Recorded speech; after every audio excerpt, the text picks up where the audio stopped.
क्यों जरूरी है भोजन की पहली रोटी पितरों के नाम? जानिए उस एक निवाले का रहस्य जो आपके पूरे परिवार का पेट भर सकता है। नमस्ते दोस्तों, मेरे YouTube चैनल पे आपका स्वागत है। वीडियो अच्छी लगे तो चैनल को सब्सक्राइब जरूर करना ताकि ऐसी वीडियो का नोटिफिकेशन आपके पास जल्दी पहुंचे। हम सब रोज अपने और अपने परिवार के लिए खाना बनाते हैं, लेकिन क्या आपने कभी गौर किया है कि हमारी दादी नानी खाना बनाने के बाद पहली रोटी अलग क्यों निकाल कर रखती थीं? क्या यह सिर्फ एक पुरानी रस्म है या इसके पीछे कोई बहुत बड़ा विज्ञान और आध्यात्मिक रहस्य छिपा है? शास्त्रों में कहा गया है कि हमारे घर में जो अन्न आता है वो हमारे पूर्वजों के पुण्य कर्मों का फल है। इसलिए उस अन्न का पहला भोग उन्हें अर्पित करना हमारा कर्तव्य है। जब हम भोजन का एक छोटा सा हिस्सा पितरों के नाम से निकालते हैं तो वे सूक्ष्म रूप में उसे ग्रहण करते हैं और बदले में हमारे घर में अन्नपूर्णा का वरदान देते हैं।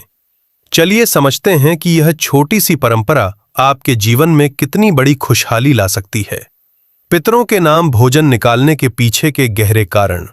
ऋण से मुक्ति। हम पर 3 मुख्य ऋण होते हैं: देव ऋण, ऋषि ऋण और पितृ ऋण। भोजन का पहला हिस्सा निकालने से हम प्रतिदिन पितृ ऋण का एक छोटा हिस्सा चुकाते हैं, जिससे जीवन के संकट कम होते हैं। बरकत का आधार। आपने देखा होगा कि कुछ घरों में बहुत पैसा होने के बाद भी खाने के लाले पड़े रहते हैं या खाना कम पड़ जाता है। जिस घर में पितरों को भोग लगता है वहां थोड़े से अन्न में भी पूरा परिवार तृप्त हो जाता है। सकारात्मक ऊर्जा का संचार।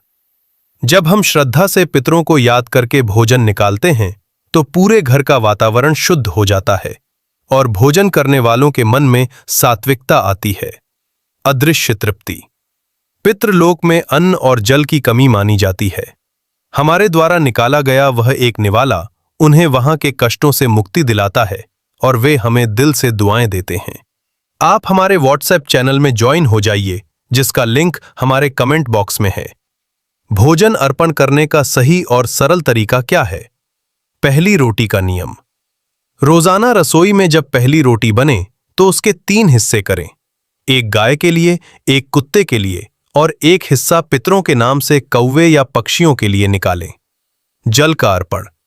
भोजन के साथ साथ एक छोटा गिलास शुद्ध जल भी पितरों के नाम से अलग रखें। माना जाता है कि पितृ अन्न से ज्यादा जल के प्यासे होते हैं। अग्नि को भोग।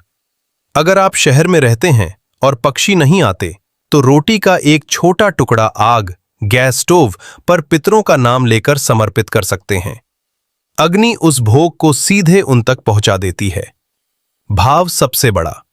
याद रखिए, पितृ आपकी महंगी थाली के भूखे नहीं हैं, वे आपके भाव के भूखे हैं। हे पितृदेव, ये भोजन आपको समर्पित है। इतना कहना ही काफी है। दोस्तों, आधुनिकता की चकाचौंध में अपनी इन छोटी छोटी पर महान परंपराओं को मत छोड़िए। यही वो चीजें हैं जो एक घर को सुखी घर बनाती हैं। आज से ही अपनी रसोई में पितरों का स्थान तय करें और देखें कि कैसे आपकी सेहत और बरकत दोनों में सुधार होता है। जय माता दी। आप सभी भक्तों का कल्याण हो।